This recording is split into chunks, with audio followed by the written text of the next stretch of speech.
es muy importante. Para mí me da mucho gusto estar acá, teniendo en cuenta que puedo socializar el tema de la psiquiatría de un modo integral. Se va a salir un poco algunas cosas de lo que se ha tratado el simposio en general, y la idea es que todos podamos tener como un contexto grande de lo que es la psiquiatría y cómo podemos identificar los pacientes que requieren o que deberían ser atendidos por parte de psiquiatría o un apoyo psicosocial desde el principio de su tratamiento. Los objetivos de esta charla: lo primero es generar estrategias de intervención temprana, y aquí pues plantearíamos la pregunta de si hay una forma de hacer un tamizaje dentro del área de salud mental. No hay algo estandarizado como tal, pero podríamos de alguna forma establecer algún protocolo que nos permitiera tener para los pacientes que ingresan o los pacientes que son diagnosticados en ese momento, tratar de establecer cuáles son los pacientes que tienen más riesgo para presentar algún tipo de alteración mental, y asimismo identificar los factores de riesgo de estos pacientes. Voy a dar como un vistazo muy rápido acerca de cuáles son las entidades neuropsiquiátricas más comunes. Esto es un tema muy amplio, traté de resumir para que se pueda por lo menos identificar cuáles son estos temas. Los tratamientos multimodales que podemos hacer y cuál es la expectativa y el pronóstico de estos pacientes que, además de tener el VIH, tienen una alteración de tipo psiquiátrico. Quiero abrir con esta frase que es del padre de la psiquiatría, de Sigmund Freud, que explica muy bien lo que deberíamos empezar, y es: si entendiéramos completamente las razones del comportamiento de otras personas, todo tendría sentido. Se trata de conocer al paciente que llega donde nosotros, cuál es el contexto de este paciente, qué es lo que está sintiendo, para poder empezar a hacer una aproximación de cómo lo podemos tratar. Cada paciente es diferente, no podemos generalizar tratamientos ni generalizar intervenciones, sino hablar con cada uno de una forma individual. Esta es una gráfica acerca de diferentes estadísticas alrededor del mundo, en donde habla de la relación de las enfermedades mentales, las adicciones y el VIH. Hablamos de que la enfermedad mental y el VIH están, digamos, hay una relación bidireccional. Ahorita en otra gráfica lo vemos más, pero hablamos de que los pacientes con VIH, más o menos el 22% experimentan depresión. Y esta no es la más común de las entidades. Hay entidades muchísimo más comunes asociadas al VIH, pero la depresión, digamos, es una que tiene un pronóstico más desfavorable dentro del curso de la enfermedad.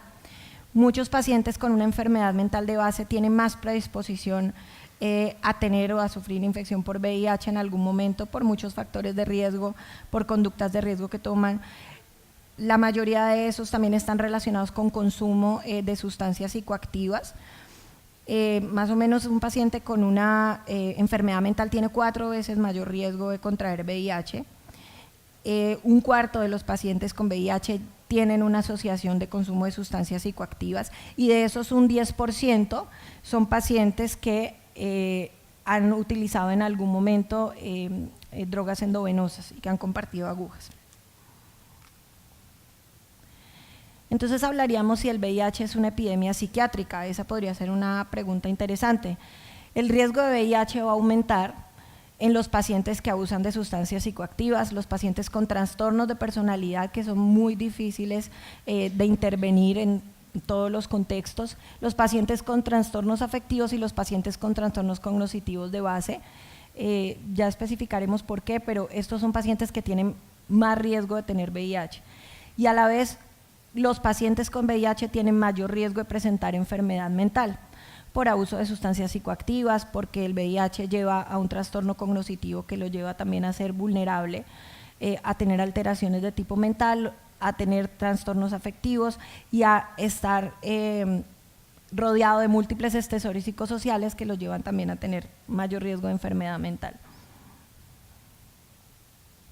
¿Cuáles son esos factores biopsicosociales tan importantes que tenemos que ver desde el principio y que son, digamos, como el punto de partida para todo el tratamiento de estos pacientes?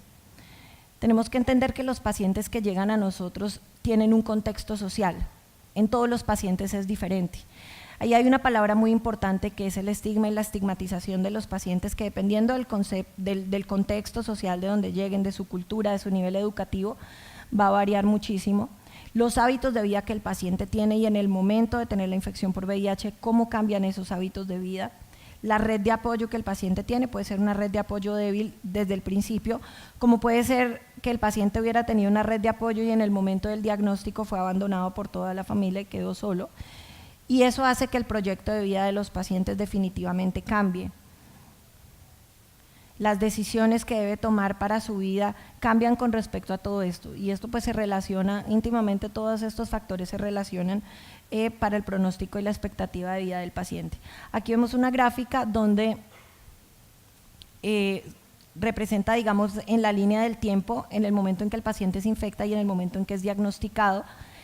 Aquí se supone que el paciente puede presentar una reacción de estrés agudo, digamos una cosa normal dentro del contexto del diagnóstico, que si lo intervenimos tempranamente puede terminar aquí, cuando el paciente empieza su tratamiento antirretroviral y puede continuar su vida y terminar aquí y ser, digamos, como el fin de la alteración o del problema psicosocial.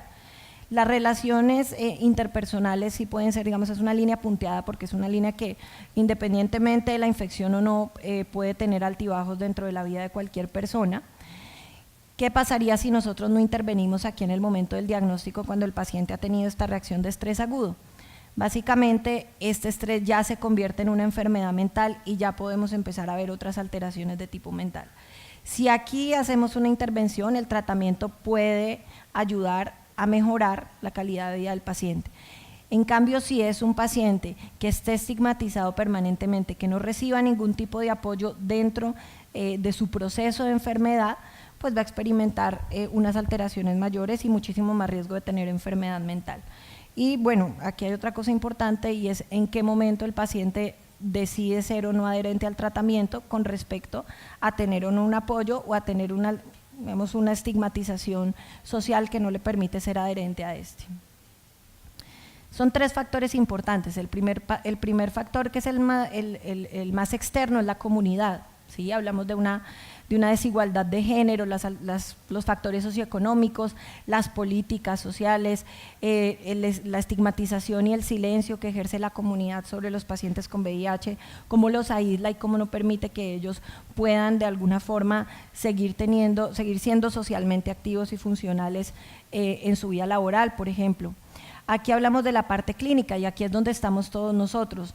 ¿Cómo hacemos nosotros para poder darle al paciente unas herramientas con las cuales sobrevivir dentro de una sociedad difícil? ¿Cómo podemos fortalecerlo y empoderarlo frente a su propio contexto sin importar su enfermedad y que esto le permita salir adelante? Podemos de algún modo, como un grupo multidisciplinario, generar unos protocolos de manejo temprano que ojalá desde el primer nivel se pudieran organizar para que los pacientes ya llegaran con algo de intervención psicosocial, incluso desde que apenas se les toma la muestra antes de que sean diagnosticados y de esta forma los podemos enganchar más fácil a un tratamiento integral psicológico o psiquiátrico si es el caso. Y aquí está el otro factor que es el paciente. El paciente entonces va a luchar con tener su VIH y además con tener muchísimo más riesgo para tener algunas alteraciones mentales. Entonces aquí es donde nosotros podemos hacer un impacto muy importante dentro de la vida de estos pacientes. Aquí hay otra frase de Freud que abre muy bien lo que vamos a hablar ahora y dice: ningún crítico es más capaz que yo de percibir claramente la desproporción que existe entre los problemas y la solución que les aporto. Esto nos da a entender que nosotros debemos ponernos un poco en el contexto del paciente, qué es lo que ese paciente está sintiendo y cómo está viendo él su problema. Para nosotros dentro del área de la salud puede parecer muy sencillo explicarle que el VIH es una entidad que se puede manejar, que podemos darle herramientas, que por favor tomes el medicamento, pero cómo no lo va a tomar, si eso es lo que lo va a ayudar. Y realmente no estamos viendo que el paciente puede estarle viendo otros problemas y otra serie de factores que le están impidiendo ser adherente o que le están impidiendo tener una adecuada adherencia a su tratamiento. En esta gráfica vemos,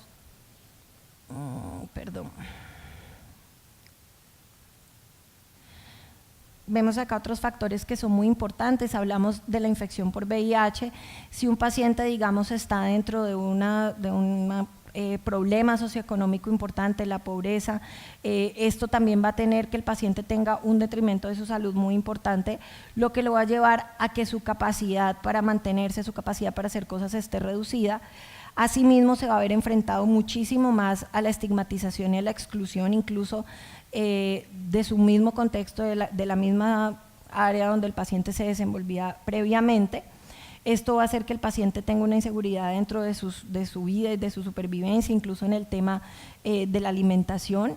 Esto lo va a afectar de forma negativa. Y esto también lo lleva a que el paciente no sea adherente a su tratamiento. Y esto es un círculo, se vuelve lo que se llama el círculo vicioso, donde cada cosa, el hecho de que no sea adherente, deteriora aún más su salud, deteriora aún más su funcionalidad y así sucesivamente. ¿Cómo, digamos, el VIH impacta dentro de la salud mental? Vemos que el VIH como tal, el diagnóstico ya va a generar una serie de eventos adversos en la vida del paciente que generan estrés. Si además el paciente es vulnerable por temas genéticos, por una predisposición genética o por factores sociodemográficos difíciles, como es, por ejemplo, ser un paciente que esté solo, que esté desempleado, que tenga un bajo nivel educativo. Para las mujeres, en todas las estadísticas es más difícil, son pacientes que ya están vulnerables a que su reacción hacia el estrés sea mucho peor y que el riesgo de llegar a tener, por ejemplo, un trastorno mental grave como un trastorno depresivo mayor sea mucho más. ¿Y cómo podemos nosotros intervenir ahí? Vamos a hacerle un stop a la pobreza y a la exclusión social. De esta forma, lo que nosotros podemos intervenir y romper este círculo vicioso en alguna de estas partes. Podemos generar una ayuda de pronto desde el punto de vista social y educativo para que el paciente tenga un mejor sustrato para poder soportar su enfermedad. Las mujeres que viven en pobreza, que son madres cabeza de familia, que tienen hijos, que algunos además han sido infectados, tienen muchísimo más riesgo de caer en este círculo vicioso, empiezan de pronto a tener conductas de riesgo o incluso digamos, tener conductas de prostitución y demás para poder obtener algo de dinero, y esto aumenta muchísimo más el ciclo y el riesgo del empeoramiento, tanto del contexto social como de la enfermedad en sí. Otra frase de Freud que dice: hay una historia detrás de cada persona, hay una razón por la que son lo que son, no es tan solo porque ellos lo quieren. Algo en el pasado los ha hecho así y algunas veces es imposible cambiarlos.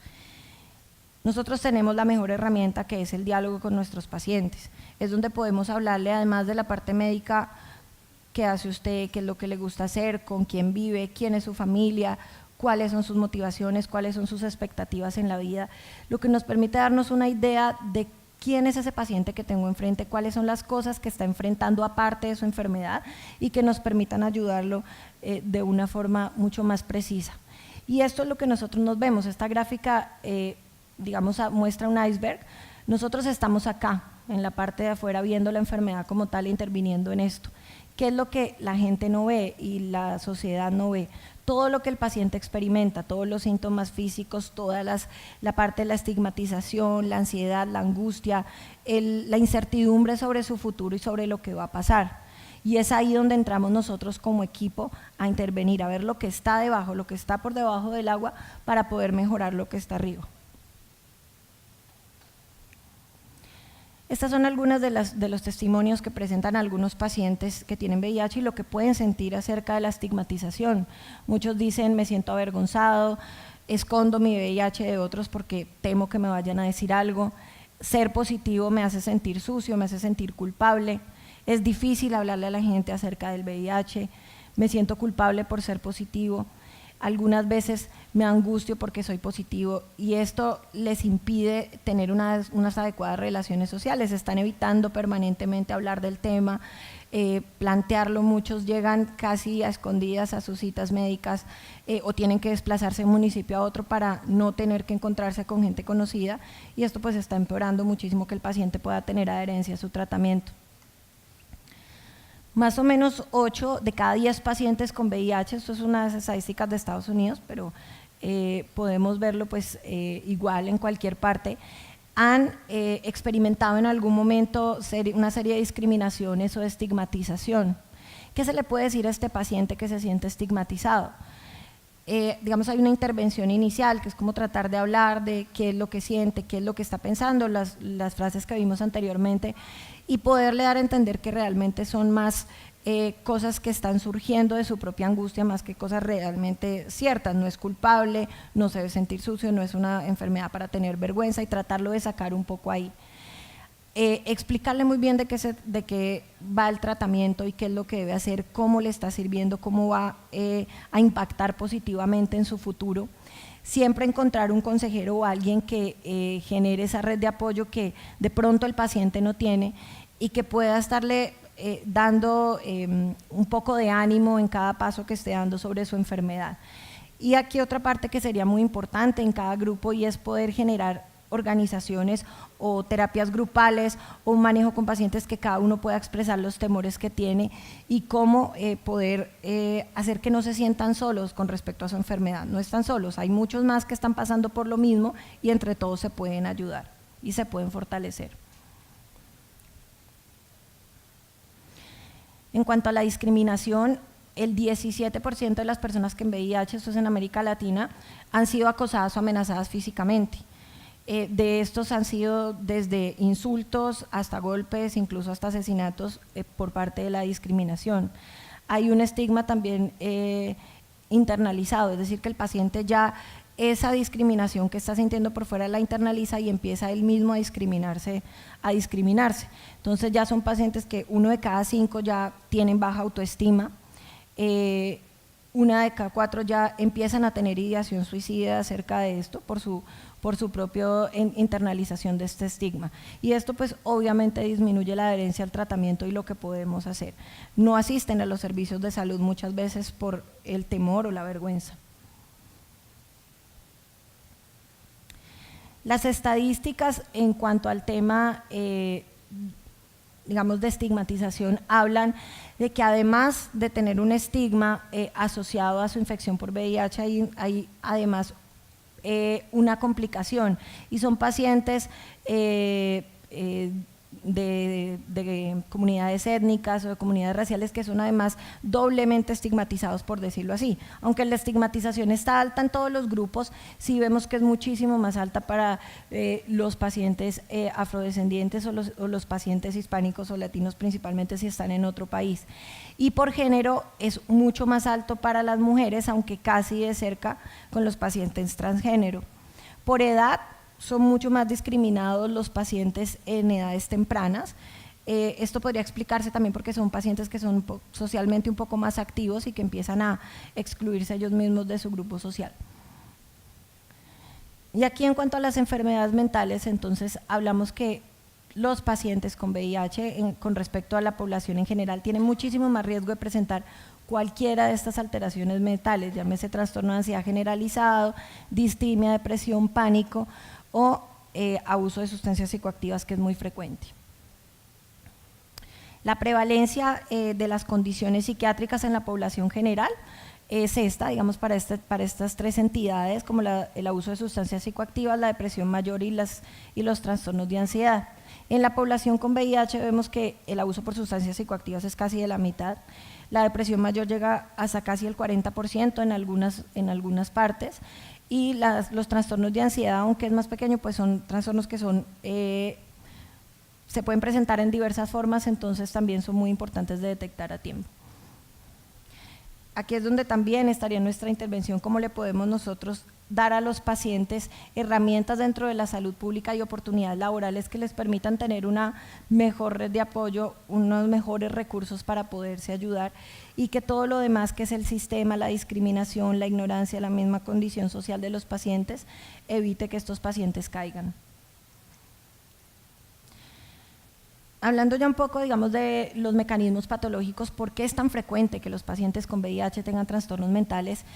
Y es que el virus tiene una entrada directa,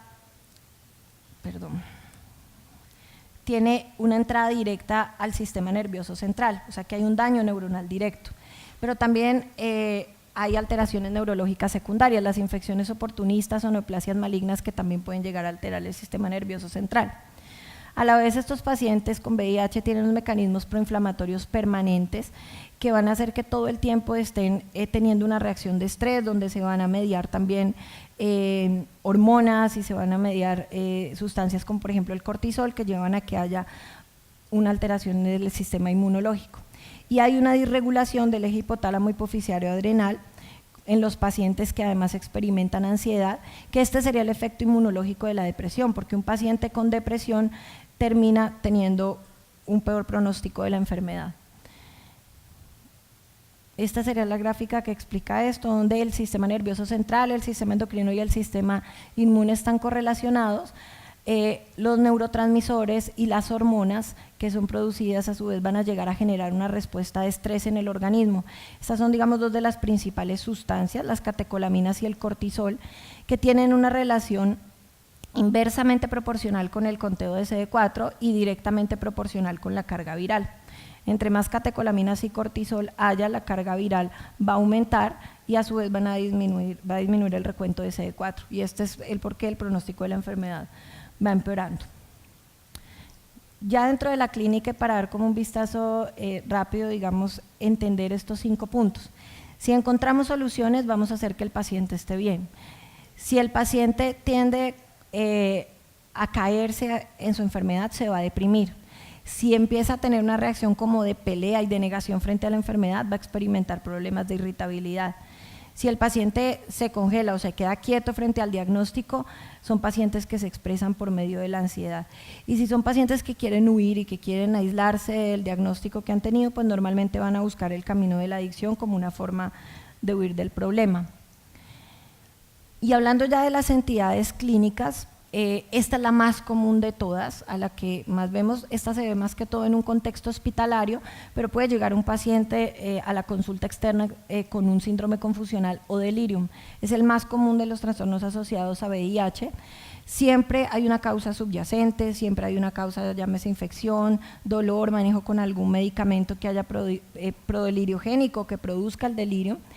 Y por ende siempre hay que encontrar primero los diagnósticos diferenciales. Estos pacientes ameritan que haya un estudio completo de cómo está su sistema inmunológico en ese momento, cómo está todo el tema de infecciones y descartarlo. Los pacientes con delirium son pacientes que se presentan desorientados, que se presentan con fluctuaciones de su estado de conciencia, experimentan alucinaciones y son pacientes cuya característica más importante es que están inatentos. El tratamiento es un tratamiento muy sencillo, estas son entidades reversibles, utilizamos antipsicóticos típicos, neurolépticos, el más común es el haloperidol a dosis bajas, y recalco que sea a dosis bajas porque estos pacientes tienen un riesgo mayor de hacer extrapiramidalismo por la misma degeneración de ganglios basales que ya tienen.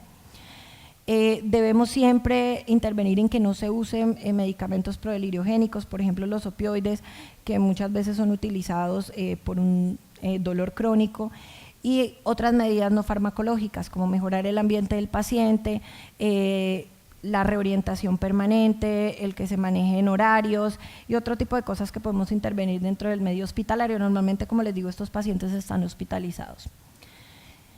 Esto, digamos, es con lo que se presentan, diría yo que como un 90% de los pacientes que vemos en consulta por primera vez, que son los trastornos de la adaptación.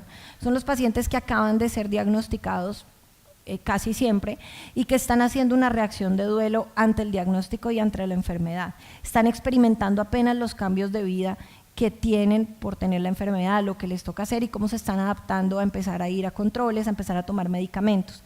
Aquí es súper importante la red de apoyo y el concepto de estigmatización y discriminación, no tanto que haya, sino el que el paciente perciba, porque de haber siempre va a haber, pero hay pacientes que tienen un poco más de fortaleza y de mecanismos de defensa frente a esto y pueden adaptarse mucho más fácil.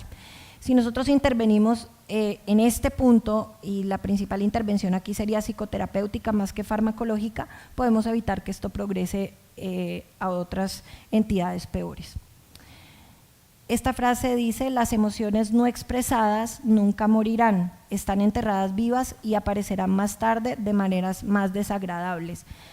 Ese es el motivo por el cual la intervención temprana evitará que estos pacientes se presenten con cosas mucho peores, como ya un trastorno de ansiedad como tal, que se puede presentar. Aquí está la gráfica. Estos son los tipos, digamos, de trastornos que se pueden ver dentro del trastorno de ansiedad, los ataques de pánico, un trastorno de estrés postraumático que es bastante grave y un pronóstico, pues, digamos, muy malo con respecto a los demás, los ataques de pánico que alteran muchísimo la funcionalidad de los pacientes, el trastorno de ansiedad generalizada, que es el más común de todos. A veces pueden incluso llegar a tener conductas obsesivo-compulsivas y un trastorno obsesivo-compulsivo como tal, y la ansiedad social. Entonces son pacientes que se van a aislar más y ellos mismos van a perder más su funcionalidad. Los trastornos de ansiedad, además, cuando ya hay un trastorno de ansiedad, uno ya casi puede predecir que hay algo depresivo de base o que se va a presentar algo depresivo asociado. Entonces ya aquí empieza como a empeorar el panorama. Puede evolucionar a un trastorno de estrés postraumático, que sería de estas entidades la más difícil de intervenir. En estos pacientes siempre hay que descartar primero todo lo orgánico, que no haya una alteración metabólica, que no haya una alteración hormonal, alteraciones tiroideas que son muy frecuentes. Y aquí el tratamiento está también un poco limitado porque el uso de benzodiazepinas es difícil en estos pacientes por las interacciones farmacológicas y demás. Aquí utilizaríamos, al igual que en los trastornos depresivos, antidepresivos principalmente. Este es el círculo de la ansiedad, donde debemos enseñar al paciente que, a pesar de que él no pueda controlar los pensamientos, porque los pensamientos van a seguir llegando, lo que debemos enseñar es cómo empezar a controlarse él mismo para no responder frente a esos pensamientos. Y es que cuando un pensamiento ansioso empieza, ahí empieza el paciente a experimentar alteraciones sintomáticas, esos pensamientos van a empeorar y ahí empieza el círculo de la ansiedad. En cuanto a los trastornos depresivos, como hemos hablado, pues la depresión es hasta del 40% en las personas con VIH, es muy alto. Hay un daño directo en las áreas subcorticales cerebrales, la mediación del estrés crónico, el aislamiento social y la desmoralización que lleva a que estos pacientes se depriman más fácil. El riesgo de suicidio está aumentado en los pacientes con VIH, esto es muy importante, principalmente en los pacientes que acaban de ser diagnosticados recientemente. Y esto, que son las ideas de desesperanza, es el mayor factor predictor de riesgo suicida. Es cuando el paciente dice que ya su vida no tiene sentido, que ya no hay nada más que hacer y que no puede ni siquiera tener algo de planeación sobre su futuro. La adherencia al tratamiento antirretroviral pues va a disminuirse muchísimo y hay una cosa muy importante, es que los pacientes con depresión a veces se pueden manifestar a través de múltiples síntomas somáticos, se les hace una valoración completa y no se encuentra absolutamente nada de alteración de tipo orgánico y es la somatización de una depresión enmascarada. Bueno.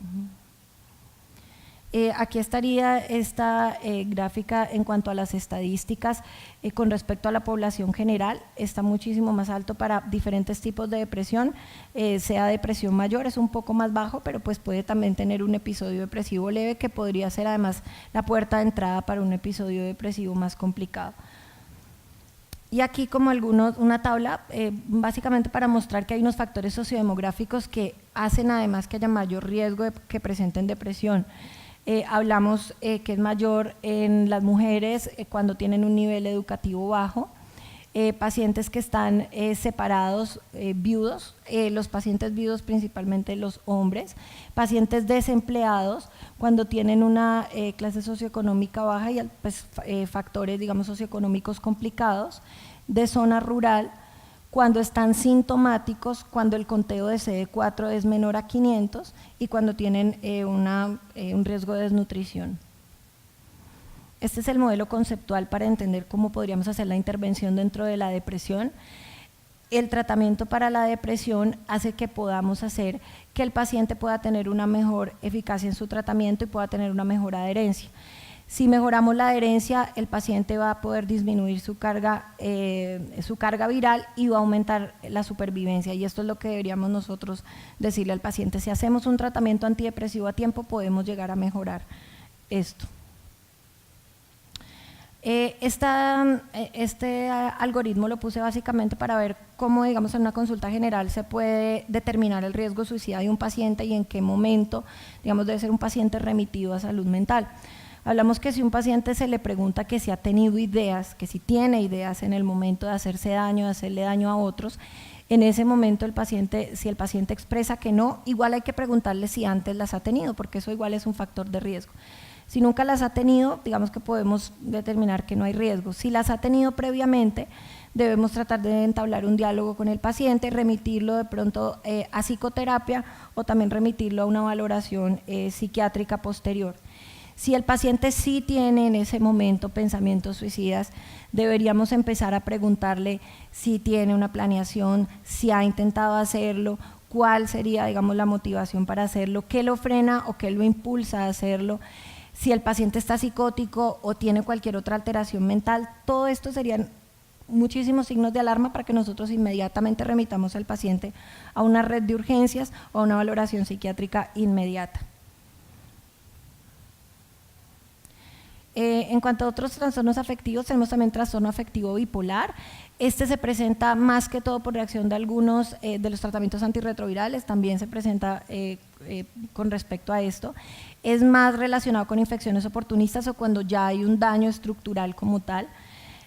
Los pacientes con trastorno afectivo bipolar, principalmente los pacientes en fase maníaca, tienen mayor predisposición a tener conductas de riesgo y a consumir sustancias psicoactivas. Esta gráfica básicamente para ver lo que es un paciente bipolar, es un paciente que ha experimentado algún episodio depresivo mayor y episodios maníacos o hipomaníacos. Entonces el paciente que se puede presentar ante nosotros eufórico, hablador, acelerado, que no ha podido dormir, que tiene como unas ideas sobrevaloradas de bienestar, que todo le parece bien, que uno dice qué bueno que esté bien, pero no es normal tanto. Es ahí cuando debemos pensar que algo está pasando. Cuanto más perfecta parezca una persona por fuera, más demonios tiene dentro. Y esta frase de Freud nos hace pensar en esto, en los trastornos psicóticos. A veces son pacientes que llegan como que no pasara nada y realmente están experimentando una serie de cosas que los llevan a estar muy confundidos y sentirse muy mal. Muchos de los pacientes psicóticos a veces no experimentan angustia porque están dentro de esa realidad alterada, por ende están tranquilos dentro de lo que están viviendo. Es a través del diálogo cuando nos damos cuenta que algo no anda bien. Y pues no todos los pacientes psicóticos son esquizofrénicos, a veces hay psicosis asociadas a otras cosas y es muy frecuente encontrar psicosis asociadas a VIH. La mayoría ya van a tener un deterioro cognitivo concomitante, por ende el tratamiento antirretroviral con estos pacientes es muy complicado, no tiene, digamos, una conciencia de enfermedad. Es muy difícil el manejo psicofarmacológico también por la limitación que tenemos en cuanto a los psicofármacos y las interacciones farmacológicas con los antirretrovirales y porque los pacientes son especialmente susceptibles a los efectos secundarios de estos. ¿Cómo se presenta un paciente con psicosis? Diciendo cualquiera de estas cosas. Aquí hay varios ejemplos. Dice que siente que el mundo alrededor mío está atacándome, que todo el tiempo me siento confundido, no sé dónde estoy, siento que las caras, la gente me mira raro, siento que las caras son raras, estoy oyendo voces que no sé si son reales o no, o que pueden estar dentro de mí. Están aterrorizados o se sienten solos o se sienten frustrados, sienten que tienen que estar protegidos todo el tiempo. Eso puede ser muchas de las cosas como se presenta un paciente psicótico, pero también no solamente con alucinaciones y delirios, sino también un paciente que tenga, por ejemplo, su pensamiento desorganizado, que hable de una forma incoherente, que hable de una forma en que no entendamos, puede ser un paciente que está experimentando un trastorno psicótico. Y este es otro tema que sé que lo hablaron en la mañana, entonces voy a pasarlo muy rápido y esta frase introduce a eso y es: el amor perfecto, eterno y libre del odio existe solo entre un adicto y la droga, también la dijo Freud. ¿Nosotros podemos ayudar en la adicción? Claro que sí podemos ayudar, aunque es muy difícil.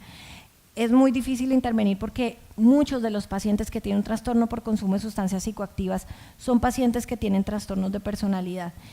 Y les pongo esto, digamos que es algo como parte del grupo B de personalidad. Hay varios grupos, pero el B es el más frecuente en nuestra población y estos son los 4 grupos de trastornos de personalidad que son más propensos a tener alteraciones del ánimo, a presentar depresión y a tener abuso de sustancias psicoactivas. Y son el 80-85% de la población que vemos. O sea que ya vemos que hay algunos rasgos, no todos tienen un trastorno, pero muchos tienen rasgos muy difíciles de personalidad e intervenir ahí para generarles una introspección, una conciencia de enfermedad, una conciencia del problema de consumo es difícil. Esto es algo como de estadísticas acerca del consumo de sustancias psicoactivas, sé que lo hablaron esta mañana, pero básicamente para hablar que es muy frecuente el consumo de drogas y de alcohol, principalmente el de alcohol, y esto también está asociado a que los pacientes tengan un uso menos frecuente de protección. Bueno, ya voy a adelantar porque ya no hay mucho tiempo. Bueno, aquí hay otra cosa también acerca del uso de la heroína y de cómo los pacientes que son adictos a la heroína también, o que son adictos a estas sustancias, pueden llegar a ser adictos a la heroína posteriormente. Y este es el tema como en el que quería pues ampliar un poco más, pero pues no hay mucho tiempo, voy a pasarlo rápido, pero es a dónde va un pensamiento cuando se olvida, y es el tema de la demencia, y lo pongo entre comillas porque ese término ya no lo usamos, estamos usando ahorita el término de trastorno neurocognitivo mayor o menor asociado a VIH. Los datos importantes acerca de la demencia es que el virus entra en el sistema nervioso central en las primeras horas o días. A veces puede ser la primera manifestación de una infección por VIH, aumenta muchísimo la tasa de morbimortalidad, disminuye casi en la mitad la expectativa de vida de estos pacientes. En pacientes jóvenes es la demencia no traumática más común. Estos son algunos nombres que se le ha dado, este es el nombre que utilizamos más frecuente, que es el complejo cognitivo motor asociado con VIH. Estos son algunos factores predictores o que son pacientes que tienen mayor riesgo de tener demencia por VIH, pacientes que tengan un conteo bajo de CD4, que estén anémicos, que ya hayan tenido infecciones oportunistas, que tengan alguna neoplasia o que ya de base tuviesen una alteración cognitiva, neurológica o mental. Y estas son algunas de las formas en que podemos, en un paciente que apenas llega con un deterioro cognitivo leve, podemos empezar a incrementar la mejoría con educación, con actividad física, haciéndolo que tenga mayor contacto social, poniéndole a hacer tareas de estimulación cognitiva, y eso puede evitar la progresión de la enfermedad tan rápido. Y aquí está, digamos lo que los pacientes, digamos, con VIH tendrían un 53% todavía estar digamos, en una cognición normal, ya un 19% tendrían una alteración, pero estarían asintomáticos, estos estarían en una alteración leve y el 5% estarían en demencia. Esto pues es algo de la fisiopatología, básicamente como el virus entra a través del endotelio directamente o de los monocitos de los macrófagos por la barrera hematoencefálica, llega principalmente a los ganglios basales, pero también al sistema límbico muy frecuentemente, y altera también las células de sostén de los astrocitos, y va a haber finalmente una alteración cortical, pero principalmente subcortical. Es más frecuente la alteración subcortical. Esto sería como una teoría que hay acerca de 4 de las hipótesis sobre eso. Hay una relación con algunas proteínas que producen el Alzheimer, por eso tendría en algún punto en evolución sintomática parecida. Algo del ligando FAS que haría que además, es un ligando que producen los astrocitos, que además hace que haya apoptosis en astrocitos que no estén infectados, y una inhibición de células progenitoras que todos tenemos para estímulo de la memoria. En estos pacientes esas células se bloquean y por ende la memoria queda alterada.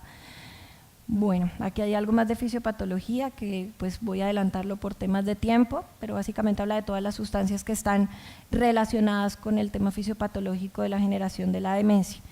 Y esto ya dentro de la parte clínica, digamos que tendríamos un trastorno neurocognitivo sintomático y asintomático. Lo importante es saber que el complejo cognitivo motor va a tener alteración en tres partes, que es cognitivo, conductual y motor.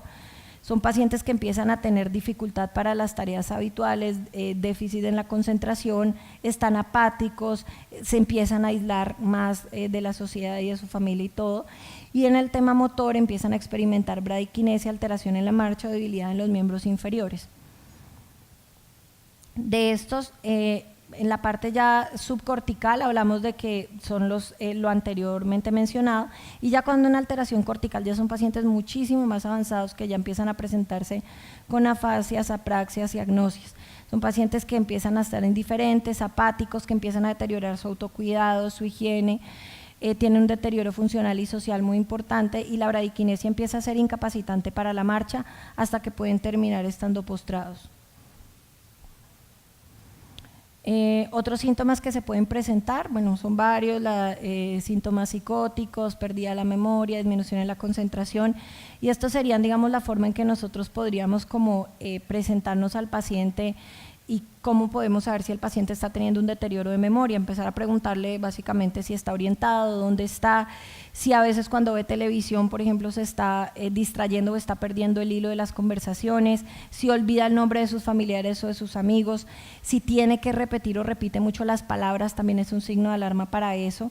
Si se le dificulta responder, si se siente ansioso, deprimido o irritable, si siente que tiene dificultad para leer, para escribir, y si se siente confundido incluso estando en un ambiente familiar. Aquí hay algo, pues ya esto es un poco más actual acerca de cómo por medio, digamos, de muchas herramientas tecnológicas podemos tener como un acercamiento más fácil a estos pacientes, y es también enseñarle a la red de apoyo a tenerles alarmas, a tener mecanismo de pronto de videochat para poderlos estar, que no pierdan, digamos, su independencia, pero poderlos estar supervisando.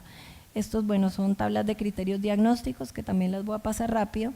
Y en cuanto a los hallazgos paraclínicos, pues los estudios se basan también en un estudio líquido cefalorraquídeo,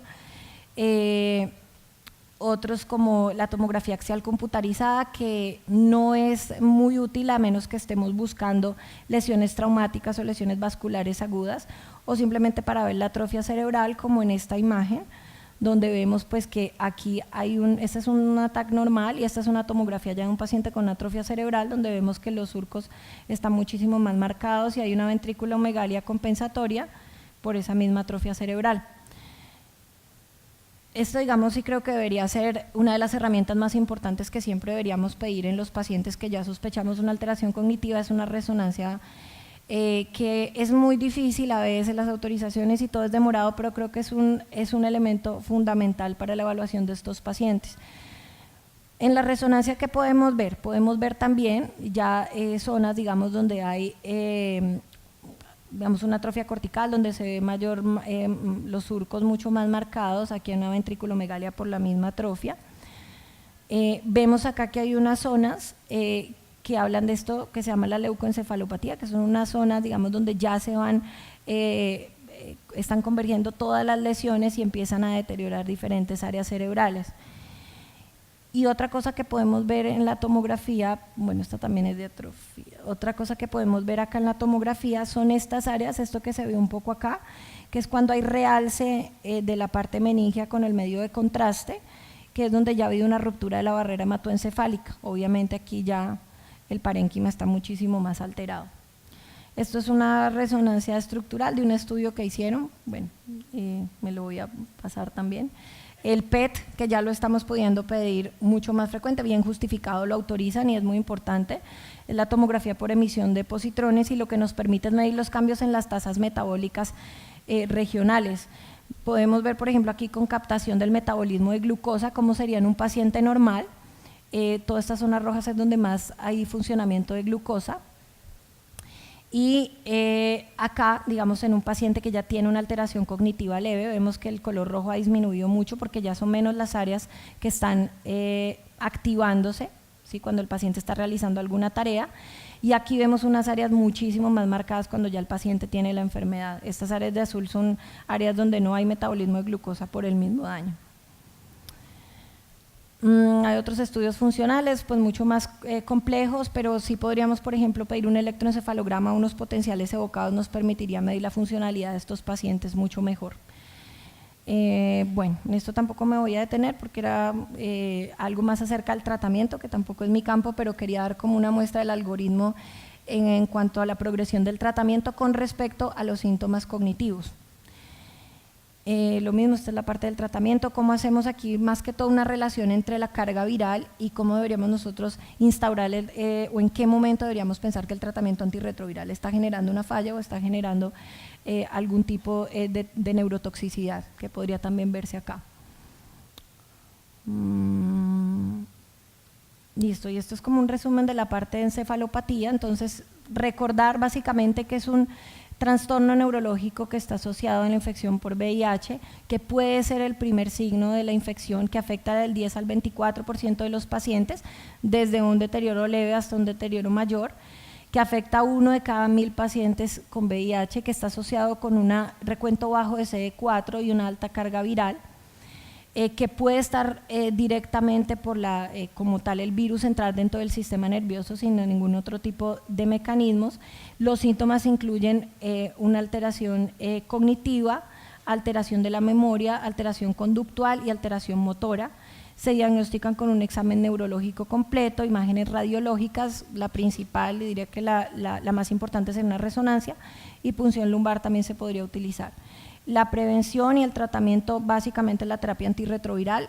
Como psiquiatras manejamos la parte sintomática cuando es un paciente que conductualmente no se puede controlar, pero realmente evitamos el utilizar psicofármacos en estos pacientes por el riesgo de efectos secundarios. Sobre el tratamiento, pues básicamente lo que les digo de los psicofármacos, digamos que sí utilizamos algunos, principalmente los antipsicóticos atípicos, tienen un mejor perfil de seguridad y una mejor tolerancia por el paciente. Pero el tratamiento para la demencia es principalmente el tratamiento antirretroviral.